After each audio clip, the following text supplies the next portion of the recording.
Hello, everybody on the screens, dedicatedly on your own one, and Happy New Year to you. Today, we are very happy and lucky and grateful that we have Michael Fauscette with us as our expert, and we are chasing and discussing and debating together with him what's going to be hot in 2024.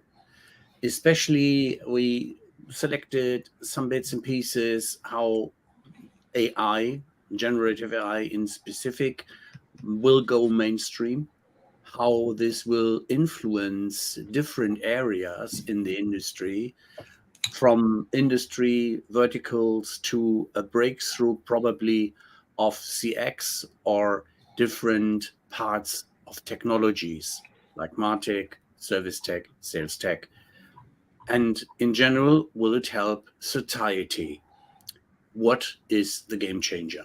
Welcome, Michael. Thanks, Ralph. Good to be here. One thing we probably should get off the list of predictions is the summer's going to be hot. Yeah, not that hot. Yeah. Even the winter may be hot. I don't know. Yeah, climate change, baby. Gotta love it. That's a very good one, Thomas. And Michael, I'm curious how your ability being a weather frog, or if you have a crystal ball, which is also vividly looking into this trend as sustainability and a purpose-driven economy, might also be a very interesting sidewalk we could take. But let's go on with your takeaways, what you have researched after you have introduced yourself on the topics we would like to emphasize and go forward. Sure.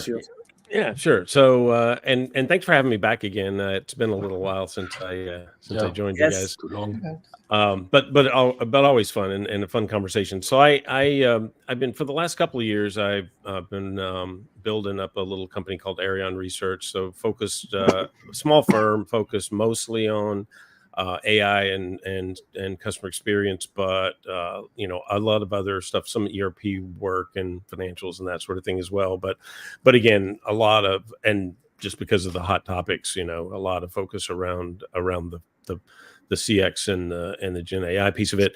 I was the chief research officer at G2 for 5 years, and I still am an advisor there. I'm the chairman of an IoT company, and I just am joining the board of a sales tech company that'll be announced this month. Ex-IDC, I ran the enterprise application group there for 10 years. And then before that was an industry guy, PeopleSoft, Autodesk. I've done 6 startups. I twitch a little maybe because of that. And in general, been around the tech space for quite a long time. It's safe to say that you know what you're talking about. Well, if I don't, I can make it up. Which is maybe better talent than the other. I don't know, but it depends on the delivery. It depends on the delivery. I suppose you're right. Yep.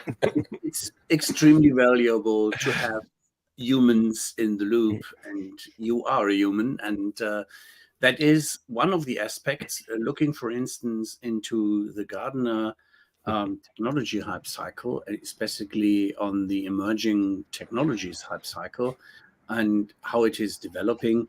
I would be curious, following that visualization we shared with you, what is your first take on that one, and where will it go?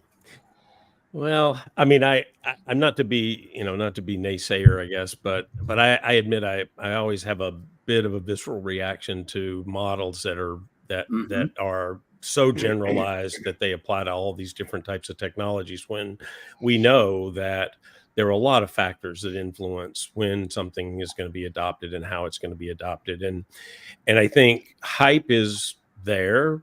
You could maybe call that PR too. I mean, there is a certain bit of marketing in tech that's always been there. I sort of think of it like cloud. And, back in 1998 or something, I was doing a startup that was a cloud provider. We just didn't know that's what it was. We called it an application service provider and SaaS and all those things. But you could argue that that we sat on the end of that hype cycle for quite a long time, if that was what we wanted to call it. I'm not, I think I just like to think of it as evolution. But there were a lot of conservative analysts that were recommending don't go into the cloud because of security or because of blah, whatever. Private clouds were a big thing. And then at some point, it just became economically not feasible to ignore anymore. And that was, an external factor, right? That was the recession and housing market collapse and the global recession, 2007, 2008. And after that period of time when, you had to buy technology to compete, and you had no capital, you couldn't get capital. So you had to buy it out of your operating budget. So you had to subscribe. And that, I think it just became, it became a bit self-fulfilling there. And I think that sort of happens across all these different technologies. Is Gen AI overhyped right now? Sure. I'm sure it is in some places, but it also has made a massive change over the last few years, especially over the last year, because certain things external to it happened, right? All of a sudden now you have massive amounts of data. Now you have infinite compute power. And all those, those things that you needed for generative AI to actually be functional were there. They weren't there before. And I think that's just driving it out into our hands. It's democratized AI, and people are starting to use it, and they really are getting excited about it. Is that overhyped? I don't know. Maybe. But there's a lot of good stuff you can do with it, though. It does go to show that a lot of times, as good as a piece of technology may be, there has to be a catalyzing factor to go along with it, or it doesn't go anywhere. Yeah, no, you're absolutely right, Marshall. You can have the shiniest thing in the world, and if you don't need shiny, it doesn't matter if you don't understand it, right? But talking hype cycles and talking generative AI, if I'm looking at the last Gartner hype cycle of emerging technologies, Gen AI is right there.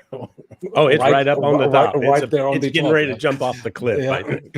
Yeah, so it means the precipice is coming right now. Yeah, that's what it means. How deep will it be? Well, see, this is, I don't agree with it that it's that overhyped. Personally, I think that we have seen that there are a lot of use cases that make a lot of sense. We are seeing this first year, and you really could say that the last 12 months is the first time that we've had democratized AI, that we've all been able to put our hands in it and go, "Ooh, that was pretty cool," or "Wow, I wish it hadn't done that," or we've anthropomorphized it a bit. We've made it hallucinate when that makes no sense at all, but we made that anyway, and all those things. But we were experimenting. We were putting our hands in, and we were seeing what things you could do with it that were useful. And that was in business and in personal, right? I mean, consumers are using it, businesses in different places are using it, but it was all very pilot and testing and researching. And now, you've seen that it can do a lot of things, and you're starting to see, first of all, its use in the business is, much more prevalent and not just leading edge, but you're starting to see, laggards that are going to start to use it in different ways and individuals using it. But you're also seeing the enterprise app companies embedded everywhere. And that's when you're going to change, right? Because you're going to see it systematized across your whole business application suite. So it's simply there. And I think we'll talk about it for a good bit longer because we like to talk about it. But in the end, it becomes embedded to the point where you're not really thinking about, was that generative AI that I just used, or was that a machine learning model, or was that who cares? It did what I needed it to do, and I'm going to move on, right? Right. Yeah. Looking at that, so I fully agree that we will see quite some more adoption there in more relevant business scenarios than we have seen right now, which are kind of low-hanging fruit.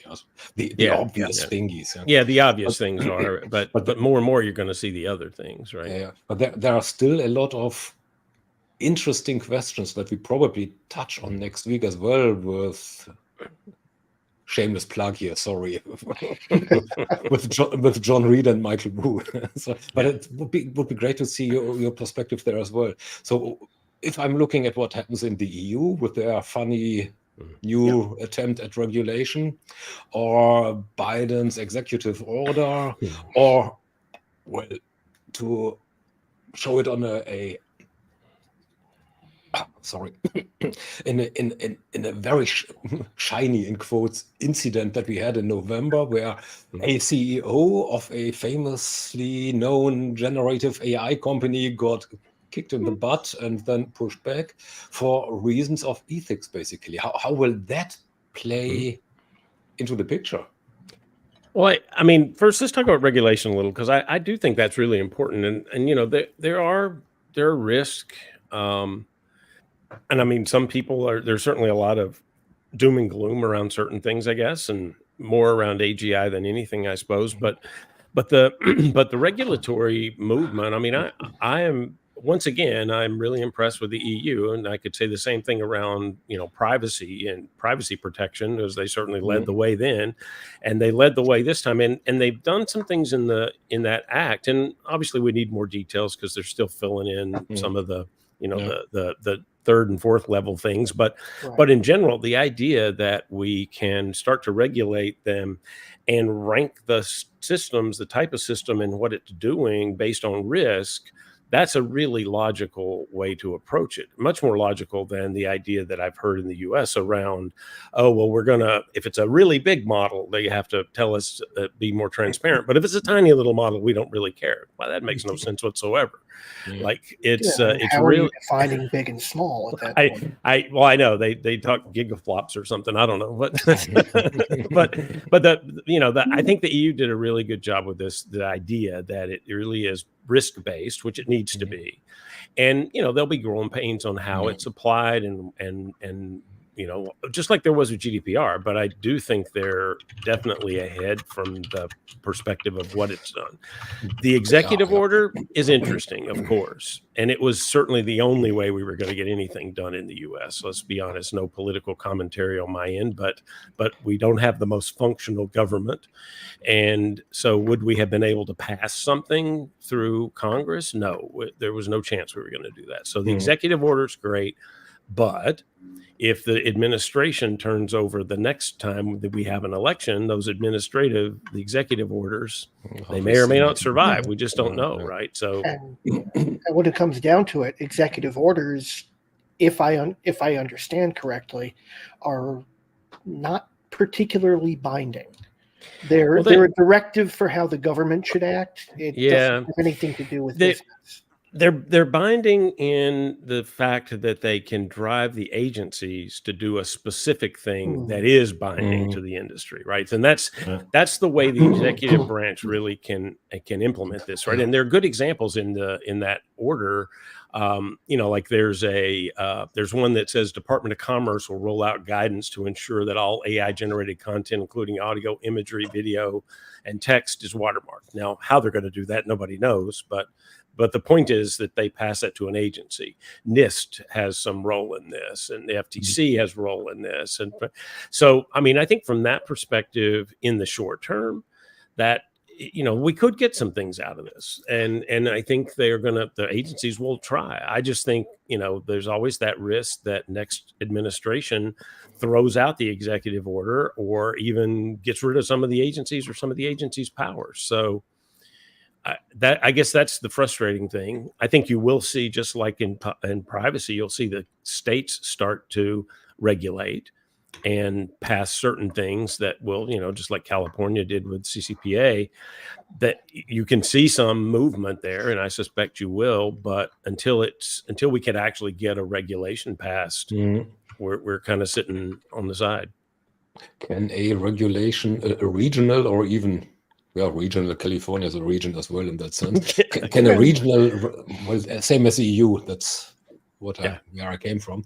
Can a regional regulation be effective? I mean, there are so many players there that are proprietary, like, Aleph Alpha, OpenAI, and you name them. I mean, it can be effective in a little way. So if you think of emissions regulation is a good example. Emissions regulations in California are much more stringent than they are in the rest of the country. But the car manufacturers who want to sell cars in California, the biggest market in the country, follow that. And so that they can force industry to take a higher standard than they would have to otherwise if they want to do business in California, which everybody does. So yes and no. So let's use cars as an example there. Sorry to interfere. No, it's good. Interrupt. So plenty of cars you can buy here in the US, you won't get on the road and in Europe because the regulations are different there. Correct. It means they need to buy and build something different, and they can't. Well, they don't. They probably can. They don't do the overarching level of regulation, so that they are building one thing that supports both types of regulations. Sure. Right? And I don't disagree that it's certainly not the most desirable way to approach things. I mean, you could argue the same in privacy regulation too, right? It's not consistent. And there are certainly things that companies get away with that they wouldn't be able to if there was a consistent global approach or even, large regional approaches. It's not enforced enough. But the GDPR or the privacy regulation is quite interesting because it applies to citizens and not regions. Right. And me being a German citizen living in the US means they need to do it globally. How can that be done for for AI? The only way that you're going to see, and there is actually in the executive order, there is a section that addresses one of the State Department and some other agencies working on a global standard. And that's the only way it could happen eventually. And will it? I mean, I don't know. I'm not even sure we'll get a law out of this. So, but I mean, there is, there will be at some point the need to have, a COP type organization worldwide to have conversations around that and try to figure it out. And you're starting to see regulation for AI in a lot of different places. Singapore passed something. I mean, there's a bunch of different areas where you're going to see that, and it'll be inconsistent and it'll be very difficult from a business perspective for a while. But that's a part of the disruptive change, I think. Are we feeling good about the possibility of a global standard, or are we looking at format wars? I'm not optimistic. How about that? And I'm an optimistic person, you know that, Marshall. But I'm not optimistic in that perspective. So it is a tricky topic, and one has to be afraid of that. On one end, the meter might be over-regulation, and the other might be not as strict as it should be. Yeah, and not only that, but it'll just make it very difficult to know what you're supposed to do, because there will be, even in some cases, conflicting regulation, which is also an issue you have to deal with. And it'll take some time, I think, to figure that out. But then, I mean, we're still learning a lot, and it is a disruptive technology, and we're learning how we can apply that and use it, and where its problems are and where its goodness is. That's a part of the learning process. And taking risk is also part of that process. If you try and be too conservative, you don't develop anything. That's it. And you'll notice in both the EU and the U.S. executive order, there is a provision to help companies be more innovative. So in the EU, they're providing some, for small and medium-sized tech companies, they're giving them access to different resources and that sort of thing. And then in the U.S., there's talk about how we encourage competition and innovation, and they're building some things in some of the agencies to help that. So, I mean, I think people do realize we need that innovation. We're not going to stuff the genie back in the bottle. And you could overregulate it and try, but it's just not going to happen. And so it makes a lot more sense to do to take the approach of control the risk and support the innovation.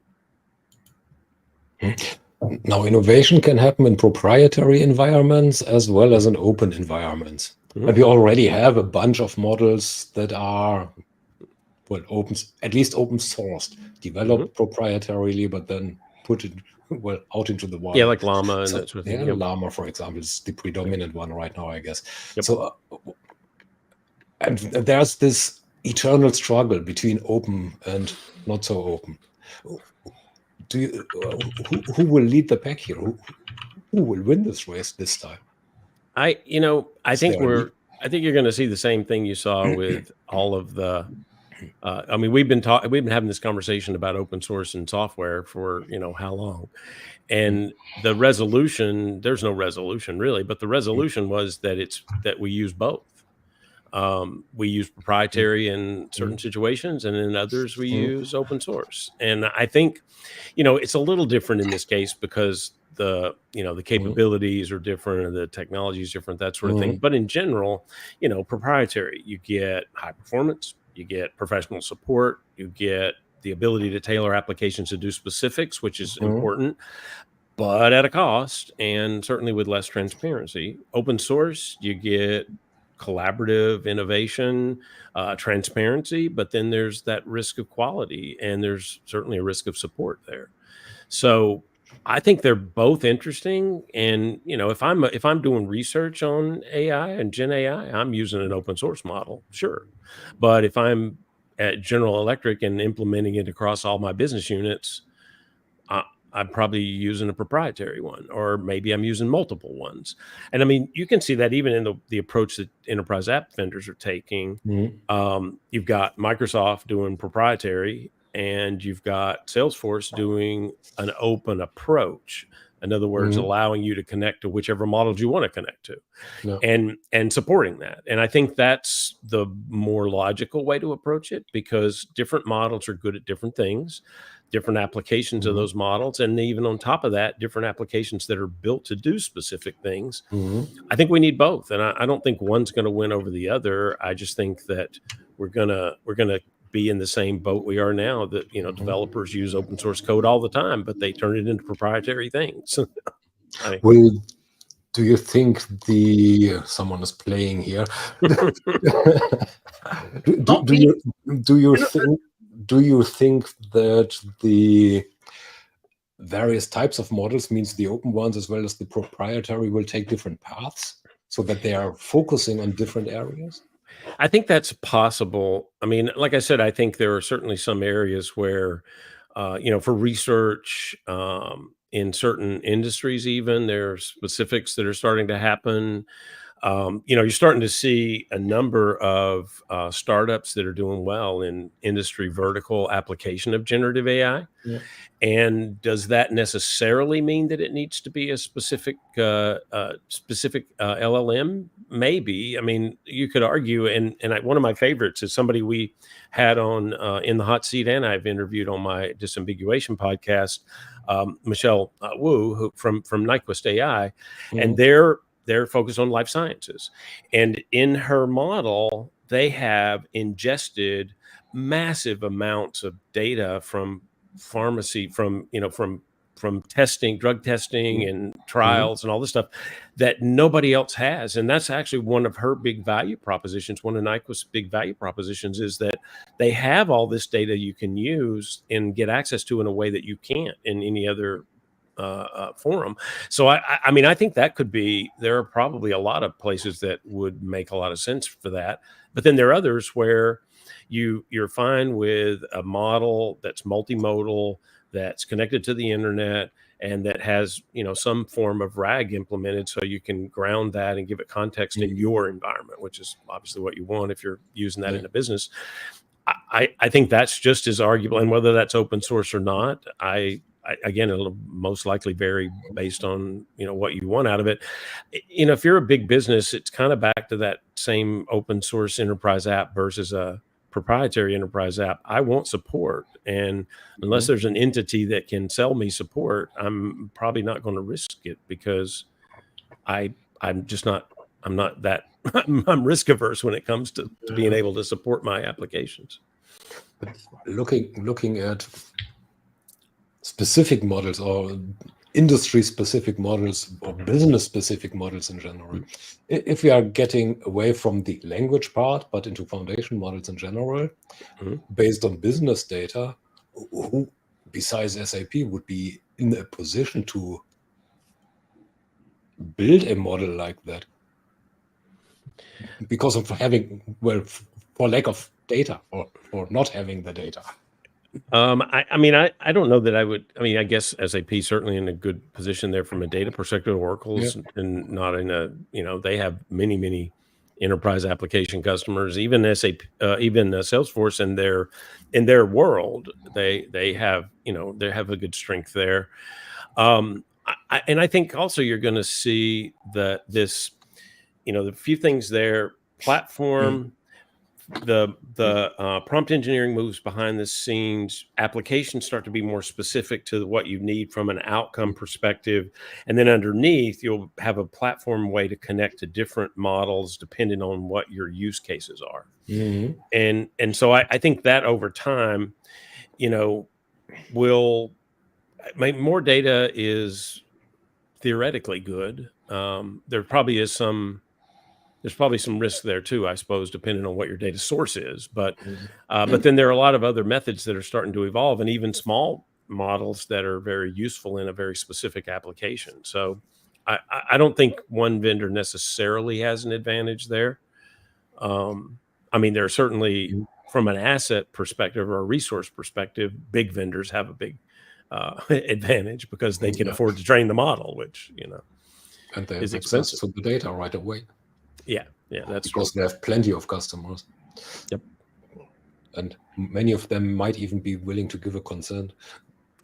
Maybe, yeah. The consent part is a very interesting one, such as when we discussed it in another perspective with Christy, who has spent a long time in the healthcare industry as well, that it is a very tricky topic. And even a friend of mine from Dominican Republic, who was in eye care invested, said it is so overregulated or so tricky that getting the data for a smart and positively thought use is a very tough thing. Yeah. Well, and there's certainly a lot of privacy risk around it, and you have to think about that as well. I mean, some vendors are starting to come up with ways to address some of that. I mean, I think Sugar CRM is a great example of a company that has done some really interesting things in their platform to accommodate PII and protect you from that, right? So and Salesforce has a filtering layer, trust layer they call it, and you're seeing this more and more. In Sugar's case, they actually mask the PII, so you still have all the context you need in the language model, and when it comes back out, you can add the PII back in that you need to use it in your business.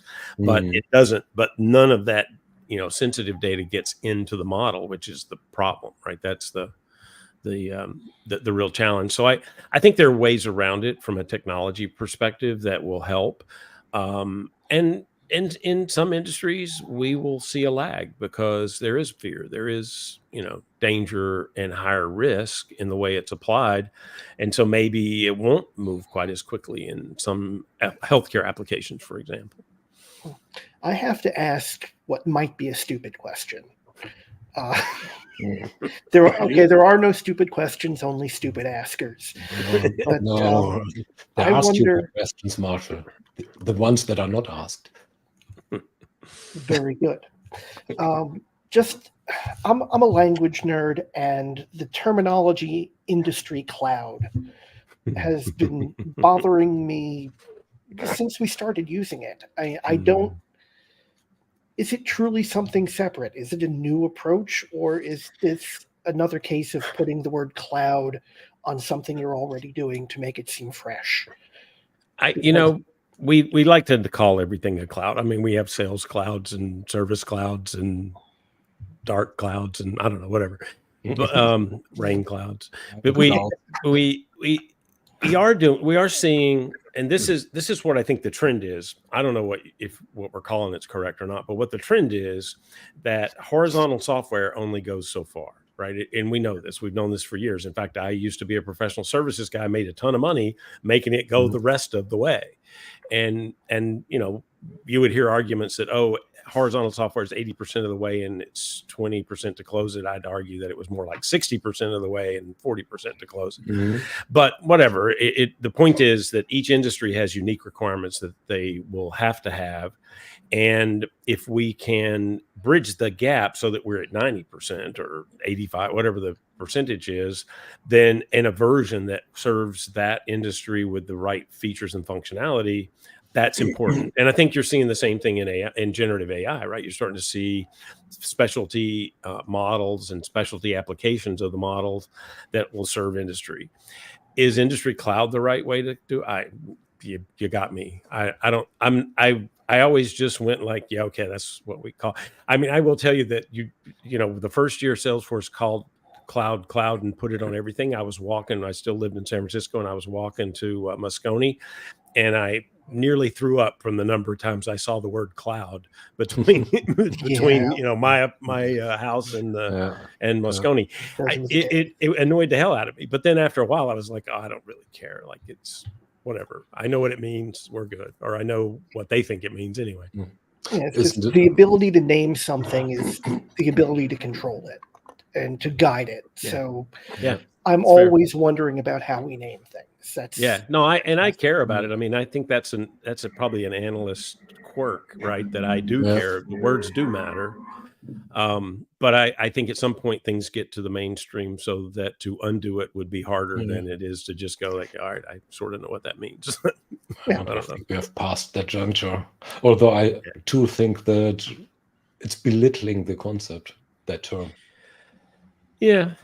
I mean, you industry version, industry solution. Yeah. I mean, all those things work in my mind. So I mean, what it is, it's a solution to a problem, right? It is, yeah.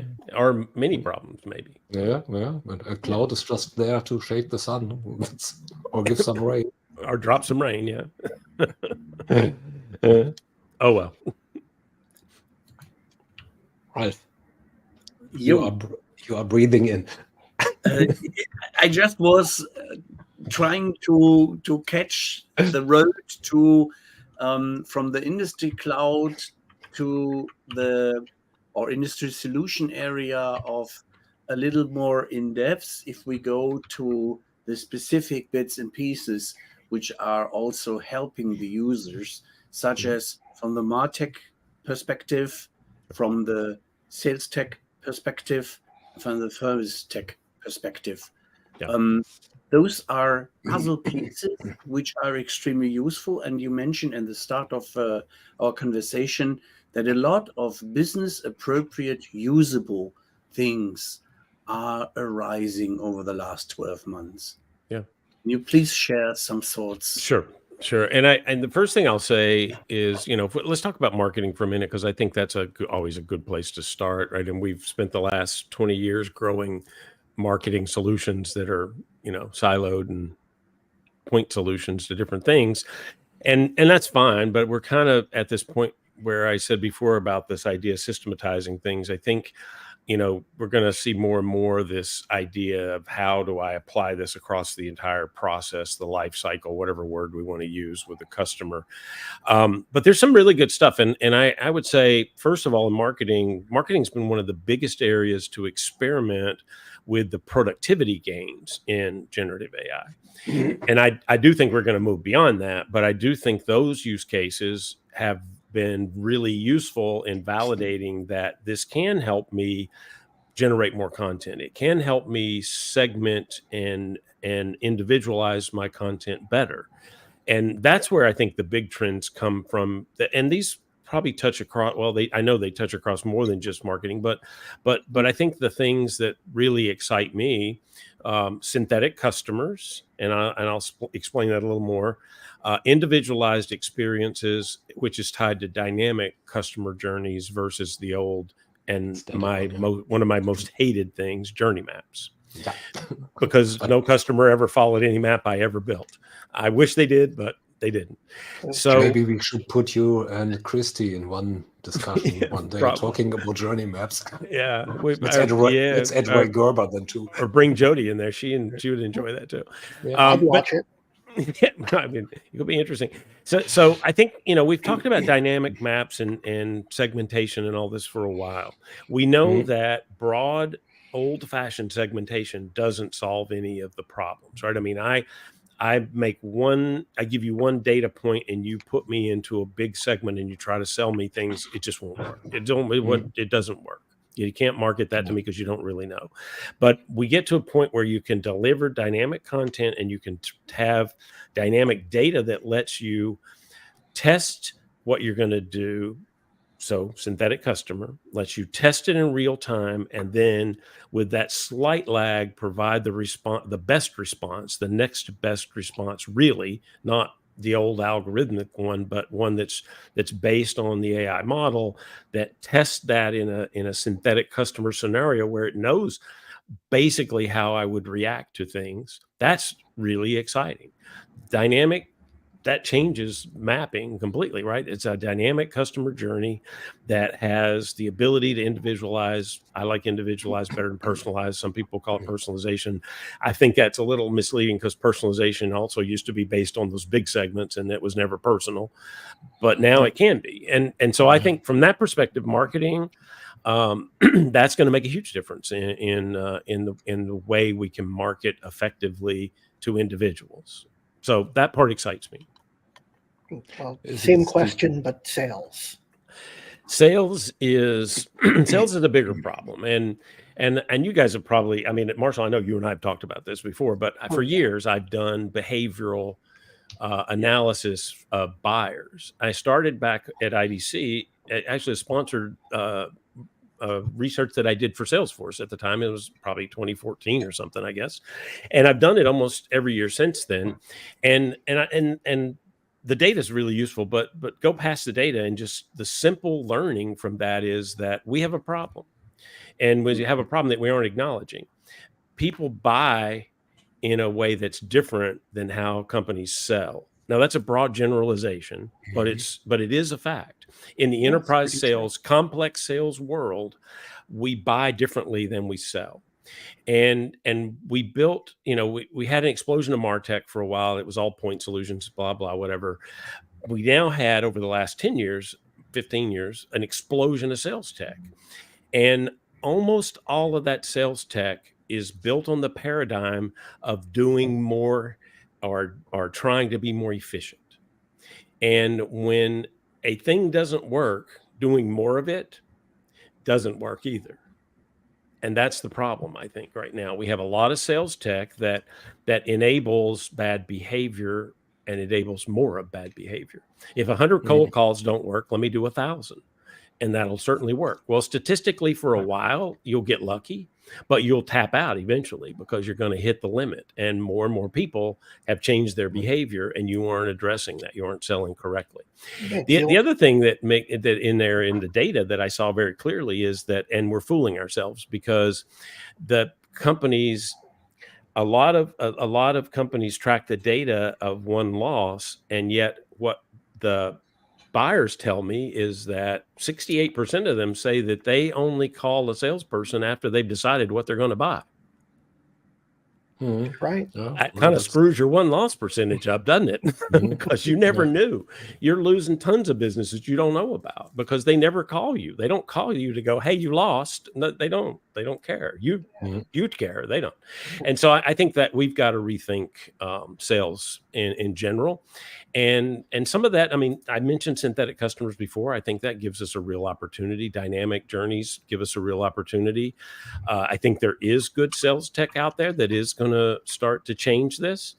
And more is going to start to come out. But I think that idea of just increasing the metrics, we've got to get past that because 100 calls aren't going to work and 1,000 aren't going to work any better eventually. That's just the way it is. All right, time to evolve. Instead of doing what has always worked and doing it harder, it just doesn't work in the case of a changing environment.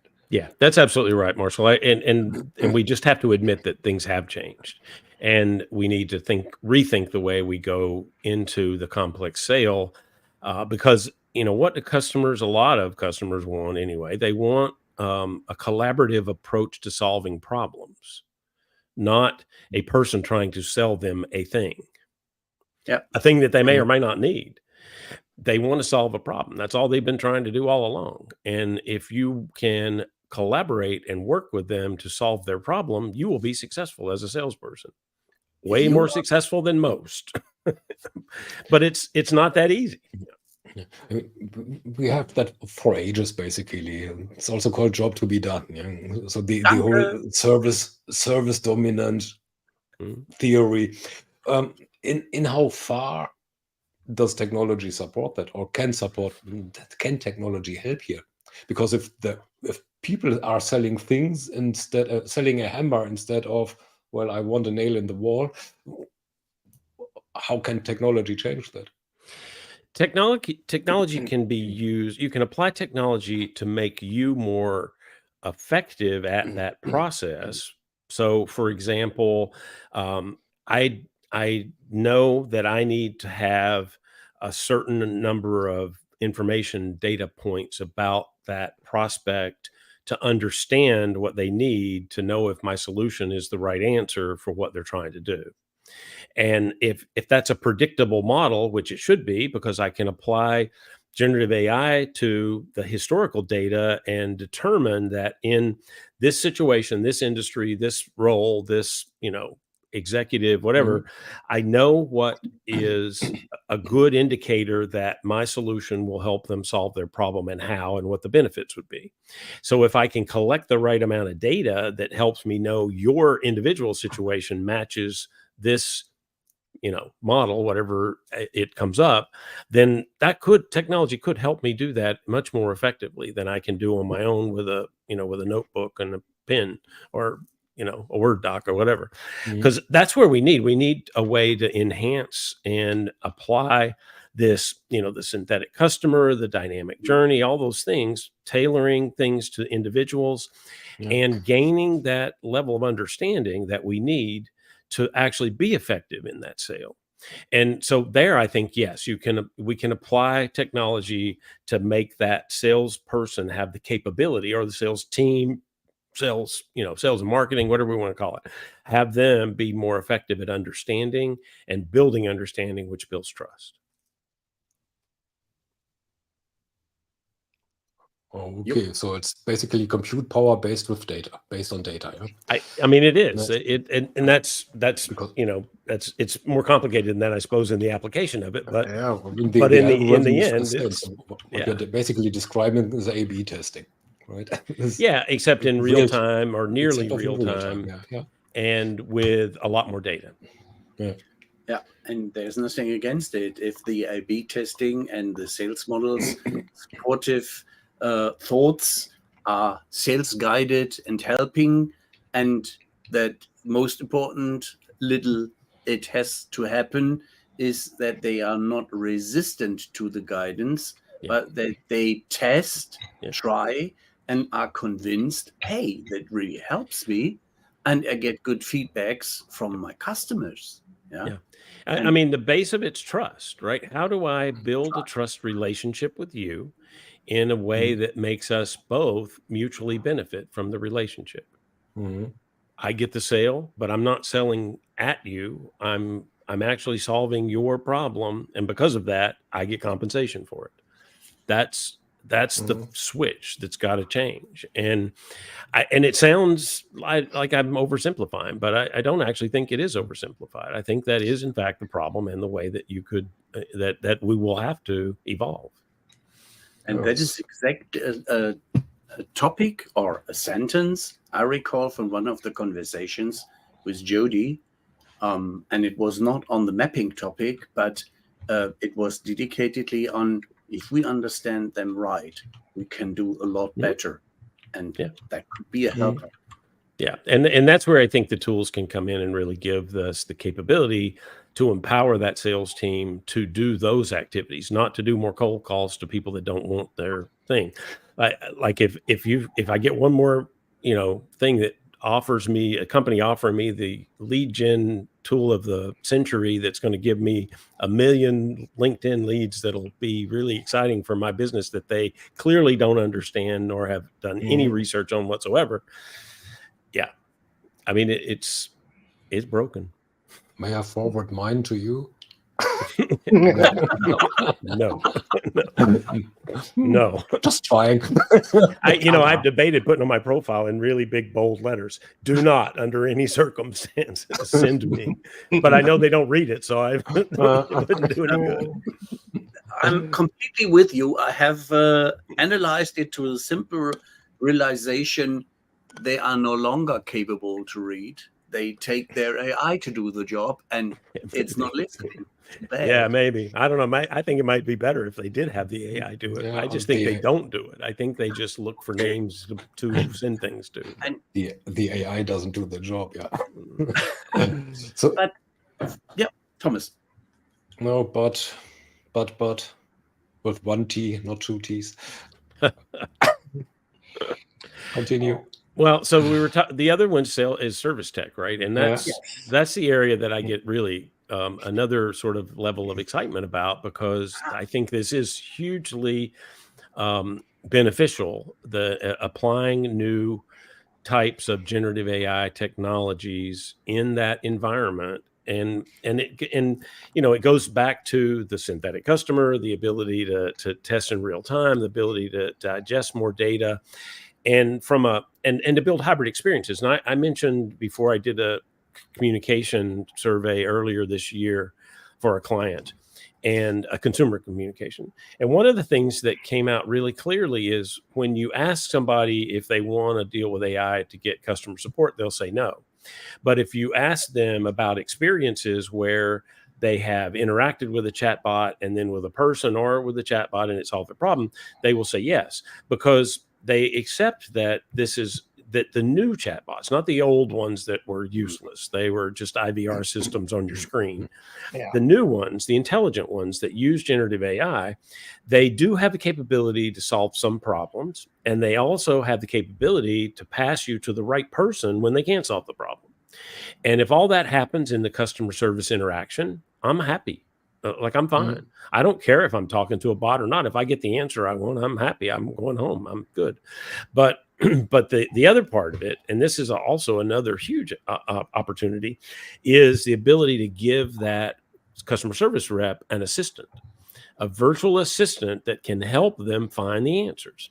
Because as we know, data is everywhere, and it has just exploded over the last 30 years or so. And so digging through that data to find the right answer, it's just hard. And if I have a assistant that can help me in the right context, listening and responding and showing me, hey, here's an article that tells them exactly how to solve that just makes my customer service rep more efficient, more effective, and it makes them happier. So we not only have dealt with the customer experience, we've dealt with the employee experience, because we've given them tools to help their job be better and them to have better outcomes from their interactions with the customers. So I think that's another area where you're going to see a ton of adoption, of generative AI type technologies. Adoption or new solutions. Well, I think you're going to see some new solutions, but I also think you're going to see generative AI inside of a lot of the things that we do already. I mean, we have the data. We may not tie it together correctly, so that's a different issue, and that's and an important one. But having that assistant with the access to the data to do that, and also having intelligent chatbots, not the old school ones, but the new ones, and implementing that as a systematic approach to solving customer interactions and helping customers, that has a lot of opportunity. And you're starting to see the systems be available. They're evolving, right? I mean, no version 1 has ever been perfect, but it will continue to evolve over the next year or two or more, and I think it will just get better and better. And the companies that implement it will see a significant increase in customer sat, I think. Now that you used the D word, so there's lots of data around, lots. Some of it is even consistent, and the technology is using, well, all of it, consistent or not, which has an impact on accuracy and reliability. Mm-hmm. Now, do you see what are the avenues that you do see to change that, to make sure that based upon the data that is there, the technology in itself figures out what is good data and what not? Yeah, I mean, we're starting to see, if you think about the part of the movement to broad adoption of generative AI and machine learning models and everything else is that it is so sensitive and so reliant on the data that there's a whole push in the back end around data prep to start to figure out how you actually get there. And I interviewed a gentleman from Informatica who is in charge of their generative AI tools that are there to help you with with prepping data, getting data quality assured, all those different things.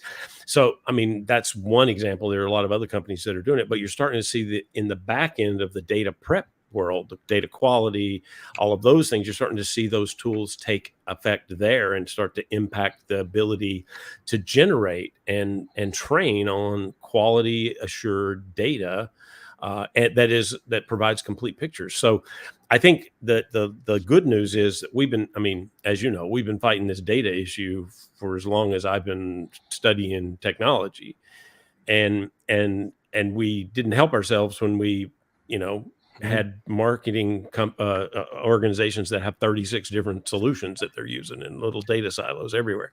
So we broke it badly by having this proliferation of point solutions and not integrating correctly and creating duplicate data that didn't agree and whatever. But now because the AI, if you're going to implement it, you're going to use it, you've got to fix the data quality problem. You have to. And that is causing us to see better tools on the back end to do that, and more need and understanding of that need to do that. Because again, we've known about the problem for a long time, but just not a lot of companies solved it because it was expensive or they didn't have the right tech or whatever. And now we're gonna see a movement that will help us solve that. I hope. I believe. It's expensive, and the money is not directly visible in doing it. I tell you, if you want the outcome, if you want to, if you really want that outcome of improved sales, more efficient sales, more revenue, more effective marketing, all those things, you can't get there unless you go back to the data and start to work forward. That's just the way it is. That's a very good message. Yeah. Do you foresee an AI that does the QA? Well, we are already seeing automation tools around QAing. That doesn't mean that there's not human in the loop. There is still, human machine collaboration involved in it. But yeah, that automation is already coming in, and you're starting to see. What do they call it? Informatica has Claire GPT, I think they call it. That is a data tool, and it's built into their data prep, their data information architecture, and more companies are going to do that. And I think there's the good news is the budget has to be applied now. When before it was easy to just justify not doing it because it was expensive and you weren't sure what you were going to get out of it. Now you are going to get a clear return out of it. Then it's easier to justify the budget, or it should be anyway. So doesn't the data problem, the data problem that we have, work against the idea of using AI for QA? I mean, part of the reason that you have the AI overlooking it is to spot inconsistencies, to weed out things that aren't correct. But if you're doing that from the other end with your data quality and data prep, do you see where I'm going here? Well, so they're both working, but they're not actually, and that's the part that's gotta. So it's an end-to-end process. So think of that as the data prep is simply a part of making that model effective on the other end. Okay. So it's got the all of that feeds into making the model effective, because if you have that poor data quality in the model, then you'll get poor outcomes. Like that, it's just the way it works. It will simply pattern match to the wrong things. Or if there's discrepancies, and that can, you can create all sorts of problems on that end. So it's very important to make that flow in correctly. And now if we have tools that'll help us do that, then we have justification for spending, for doing, for investing, because we need it to do the things we need with the models on the other end. Okay, so it's a difference because of training. Yeah, that's exactly right. It's a difference because of training. And it also, now, when we start to talk about advanced applications, we're talking about using, retrieval augmented generation, RAG type systems. You've got another data source there you have to worry about. And so that's also going to have good quality data. That's the data that's unique to your company that gives it the right context. But again, that's a part of training and building the system. So I feel like that is at least, we have movement in the direction of finally trying to address this. It's going to take a long time. I mean, it's a big problem, as we know. Final one from my side before we sooner or later need to get into a kind of a wrap up. If I'm looking at business vendors offering embedded AI, embedded generative AI in their systems, I sometimes get the feeling that they are creating that their objective is to create prompt engineers, which is not exactly helpful considering their salaries. So in how far, what do they need to do to change this? So this is actually, and that's a great question, because it is in fact exactly the place where we are right now. We're moving to another place, and that place is that we're going to continue to democratize the AI technologies that we're going to use as a general population. You've got to move the prompt engineering back a layer into the middle. So you start to see this already, and this is, I mentioned Sugar CRM, Salesforce, the ones that I've taken deep dives on, and what they're doing is they're moving it into the middle layer so that the person simply has a natural conversation, the user has a natural conversation with the software to get to the output they want. But behind the scenes, the prompt engineering in that middle layer is refining their prompt to the point that it does work. So we take that out of the hands of the user. So I think, you're going to need a lot of prompt engineers in the back end, building the things. And then the other thing that you're starting to see is very specific applications for very narrow things. And probably the best example of proliferation of that is that company called Boodlebox that we know the founder CEO, and we've interviewed him a couple of times on different shows. I've done it on my disambiguation, and we've done it in the hot seat. And they started down this path because they realized that from a consumer perspective, and this will work in business too, but from a consumer perspective, it's really useful if I have a thing that does that one task I want it to do. And this kind of crazy, funny example is that they have one that is that just gives you dad jokes. That's all it does. It gives you dad jokes. But you get my point, right? So that's very narrow application of it. And I can have, one that just tells me flight schedules, or I can have one that just.